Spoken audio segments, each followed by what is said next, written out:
अस्सलाम वालेकुम। और कैसे हैं आप सब? उम्मीद है आप सब भी ठीक होंगे। काफ़ी टाइम हो गया मैंने कोई भी व्लॉग अपलोड नहीं किया था, तो मेरा एक पुराना व्लॉग मैंने बना के रखा था, सोचा कि आज अपलोड कर देती हूँ।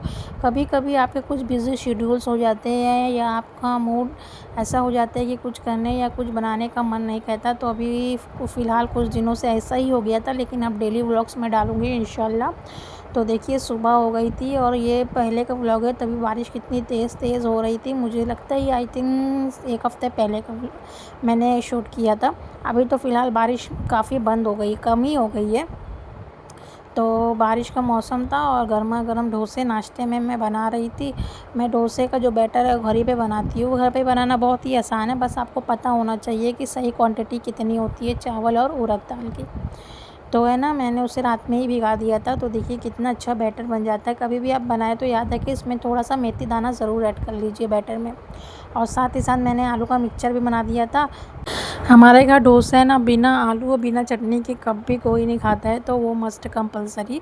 तो नाश्ता होने के बाद मैं दोपहर में खाने की तैयारी में लग गई थी। तो उस दिन मैंने बनाया था झींगा यानी प्रॉन बिरयानी, तो उसकी रेसिपी मैं आप लोगों के साथ शेयर कर लेती हूँ। देखिए ये अदरक है, लहसुन, हरी मिर्ची और खोपरा, वो सबको मैंने अच्छे से कट करके वॉश कर लिया था। और ये मैंने ज़्यादा सब प्याज़ें ली थी, तकरीबन ये 4 से 5 प्याज़ें, इन्हें बारीक बारीक मैंने कट कर लिया था। और 3 टमाटर भी मैंने कट कर लिए थे। टमाटर डालने से ना बहुत ही ज़्यादा अच्छा और जूसी जूसी झींगा बनता है और उसका फ्लेवर भी बहुत ही अच्छा लगता है, थोड़ा खटास आ जाती है। तो देखिए बिरयानी बिना आलू की मुझे बिल्कुल ही पसंद नहीं है, वो चाहे कोई सी बिरयानी हो तो मैं आलू ज़रूर डालती हूँ। और अभी देखिए मैंने बारिश की वजह से ना गैस को दूसरी तरफ शिफ्ट कर लिया है, तो इधर काफ़ी ओपन सा हो गया है ना, तो बहुत ही अच्छी अच्छी हवाएँ आती है। ये एकदम ठंडी सुबह बारिश हुई थी ना, इसीलिए जब हवाएं चलती है ना तो किचन ठंडा हो जाता है, तो ऐसे में पकाने का मज़ा ही दुगना हो जाता है। और जब गर्मी होती है ना तो ज़रा भी दिल नहीं करता है कि आप किचन में खड़े होकर खाना बनाएं। तो चलिए देखते हैं अब हमें आगे क्या करना है। तो सबसे पहले मैंने जो भी मसाले निकाले थे ना, अदरक, लहसुन, हरी मिर्ची और खोपरा, उसे मैंने अच्छे से देखिए कितने अच्छे से पीस लिया था। बिल्कुल इसी तरह एकदम पतला मसाला आपको पीसना है, जितना पतला रहेगा ना उतना अच्छी आपका मसाला की ग्रेवी होती है। और ये सारे झींगे को साफ़ कर लिया था। देखिए ये बड़े वाले झींगे जिन्हें टाइगर प्रॉन कहते हैं ना, वो वाला। बहुत से लोगों को इसकी बोलते हैं कि पकाने के बाद इसकी महक आती है, लेकिन जैसे मैं बता रही हूँ ना, अगर आप बिल्कुल इसी तरीके से बनाएंगे ना तो ज़रा भी आपको झींगे की स्मेल नहीं आएगी। जब भी आप इसे धुले ना तो इसके अंदर थोड़ा सा लेमू डाल दें, इससे क्या होता है कि इसकी जो भी स्मेल होती है ना वो चली जाती है। तो देखिए अब मैंने तेल गरम कर लिया था और उसमें जो मैंने आलू को कट करके रखे थे ना, वो भी इसमें अच्छे से भून लूँगी। स्लो फ्लेम पे इतना भूनना है ना कि ये ऊपर से गोल्डन ब्राउन हो जाएगा, लेकिन अंदर से बहुत ही ज़्यादा सॉफ्ट सॉफ्ट हो जाते हैं। फिर इससे ना हम अलग से निकाल लेंगे और इसी तेल में मैंने जो प्याज कट करके रखा था ना, उसे गोल्डन ब्राउन करने के लिए रख दूँगी। जब तक मेरी प्याज यहाँ पे गोल्डन ब्राउन हो रही है ना, मैं दूसरी तरफ चावल को भी बॉयल होने के लिए रख दूँगी। तो जैसे हम नॉर्मल बिरयानी का चावल बनाते हैं ना, बिल्कुल इसी तरह पहले उसे भिगा लें और फिर ये सारे गरम मसाले डाल के उसे भून लें। जब तक हमारा यहाँ मसाला तैयार होगा वहाँ हमारा चावल भी तैयार हो जाएगा। ये देखिए मेरी प्याज अभी, हमें इसे एकदम गोल्डन ब्राउन नहीं करना है, थोड़ी पिंकिश करना है, क्योंकि झींगे के साथ ना वो थोड़ी फ्राई होगी तो वो ऑलरेडी गोल्डन हो जाएगी। तो अभी थोड़ा पिंकिश हो गई थी, तो उसमें मैंने जो झींगे साफ़ किए थे वो डाल दिए। और जो मैंने टमाटर कट करके रखा था ना, 3 टमाटर, वो भी मैंने इसमें डाल दिया है। और इसे मैं अभी अच्छे से मिक्स करके थोड़ा उसी तेज़ फ्लेम पे थोड़ा पकने दे रही हूँ। और अभी मैंने इसमें कुछ भी ऐड नहीं किया है, ना नमक ना कुछ, क्योंकि अभी जब भी आप झींगे को किसी भी प्याज वगैरह किसी में भूनते हैं ना तो ऑलरेडी उसका पानी निकलता है। तो जितना पानी हो सके उतना पानी आप जला दीजिए, क्योंकि अगर उसमें ज़रा भी पानी रह जाता है ना तो फिर झींगे की महक रह जाती है। थोड़ा भून गया ना एकदम अच्छे से, तो मैंने उसमें हल्दी पाउडर डाल दिया था और थोड़ा सा नमक डाल दिया था कि वो जब भी आप कोई भी चीज़ भुने ना, अगर चिकन हो गया या गोश्त हो गया, मटन हो गया, तो उसमें हल्दी और नमक डाल के ज़रूर भूनिएगा, क्योंकि हल्दी और नमक डालने से भी ना उसकी स्मेल चले जाती है। और बहुत ही अच्छे से उसे हम फ्राई करेंगे, इतना फ्राई करना है कि उसके अंदर का जो पानी है ना वो सारा जल जाए और हमारे जो प्रॉन है ना वो भी गल जाएंगे। लेकिन याद रखिए प्रॉन बहुत जल्दी पक जाता है, झींगे को पकने में सिर्फ 5 से 6 मिनट लगता है, इसलिए तेज़ फ्लेम पे पकाएंगे। अगर इसे आप स्लो फ्लेम पे पकाएंगे ना तो ये ज़्यादा पकाने से है ना झींगा जो होता है वो टूट जाता है, क्योंकि इसे पकने में सिर्फ 5 से 6 ही मिनट लगते हैं और इसमें से पानी भी निकलता है ना, तो इसे इसमें पानी भी डालने की ज़रूरत नहीं होती है। तेज़ फ्लेम पे बस इसे हमें पकाना होता है। देखिए कितना जूसी जूसी सा हो गया है ना। तो जैसे ही मैंने इसे भून दिया, सारे पानी इसके जल गए और ऑयल सेपरेट हो गया था ना, तो जितने झींगे थे वो मैंने अलग कर दिए, जितने प्रॉन थे सिर्फ मैंने उन्हें अलग किया और जो टमाटर और प्याज वगैरह की ग्रेवी थी ना वो मैंने उसी में छोड़ दी। अब मैं उसमें जो मैंने अदरक, लहसुन, हरी मिर्च और खोपरा पीस के रखा था ना वो अब ऐड कर दूँगी इसी मसाले में। और मैंने इसमें डाल दिया था थोड़ा सा गरम मसाला, थोड़ा हल्दी पाउडर, थोड़ा लाल मिर्च मसाला, थोड़ा धनिया पाउडर और थोड़ा सा नमक। जब भी आप कोई भी सालन या ग्रेवी बनाएं ना तो ज़्यादातर ये सोचें या फिर आप जितनी भी कोशिश करें ना तो उसमें कश्मीरी लाल मिर्च यूज़ करिए। कश्मीरी लाल मिर्च से क्या होता है, तीखापन ज़्यादा नहीं होता, लेकिन उससे ना ग्रेवी का जो कलर और टेक्सचर होता है ना वो बहुत ही ज़्यादा अच्छा हो जाता है। मतलब देखने में ही वो कितना ज़्यादा अच्छा दिखता है। और जो चीज़ें हमारी आँखों को अच्छी लगती है ना वो चीज़ों का टेस्ट तो हमें आना ही आना है, क्योंकि कहा जाता है ना खाना सबसे पहले इंसान आँखों से खाता है, बाद में वो मुँह तक आता है। तो बस सब कुछ डालने के बाद अच्छे से उसे मिक्स कर दीजिए। इतना अच्छे से मिला मिला के उसे करना है ना कि सारे मसाले ऑयल में अच्छे से मिक्स हो जाए और ऑयल सेपरेट हो जाए। तो अब मैं सारे मसाले मिला के उसे स्लो फ्लेम पे पकाने वाली हूँ।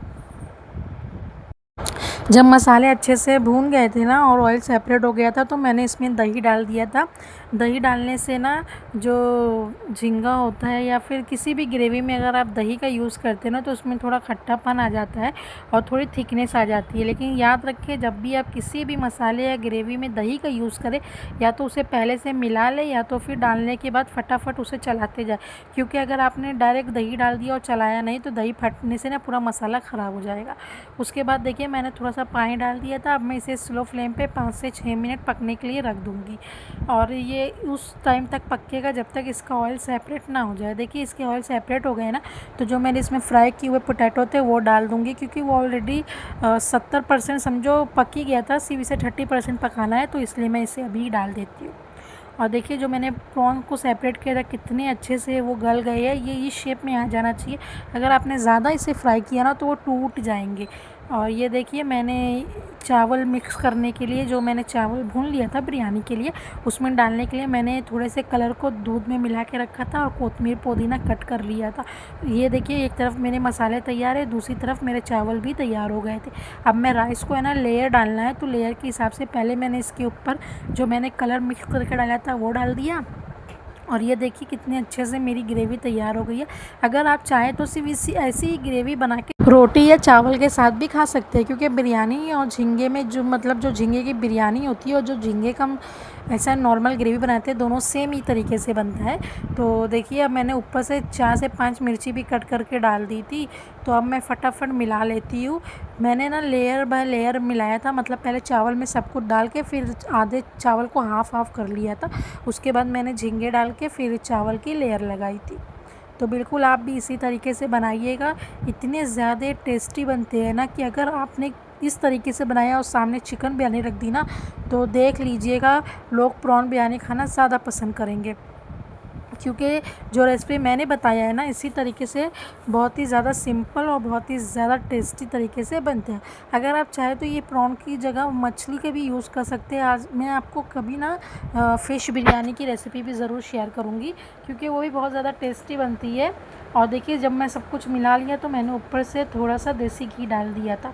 और दूसरी तरफ देखिए मेरी मछली भी फ्राई हो रही थी, क्योंकि साथ में आज फ़िश फ्राई भी बनने वाली थी। ये मछली है ना रावस मछली थी, तो रावस मछली में कांटे बहुत ही कम होते हैं, तो इसमें मैंने सोचा कि इसे फ्राई कर लेते हैं। तो बिरयानी के साथ फ़िश फ्राई काफ़ी अच्छी लगती है।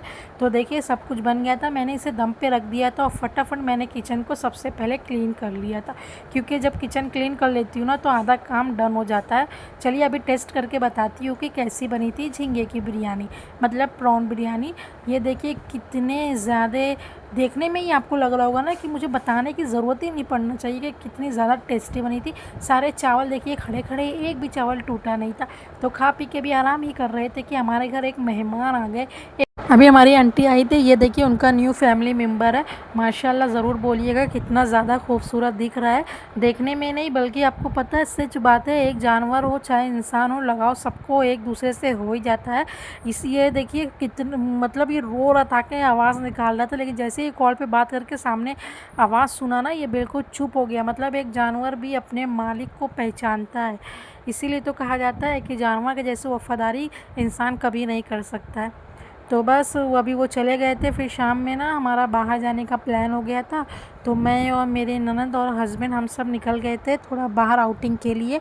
एक्चुअली मेरी ननद को ना बाहर से कुछ खाने पीने का दिल कर रहा था, काफ़ी दिनों से वो जाने के लिए बोल रही थी। तो आज हस्बैंड जॉब से जल्दी आ गए थे तो हम सब बस निकल गए थे।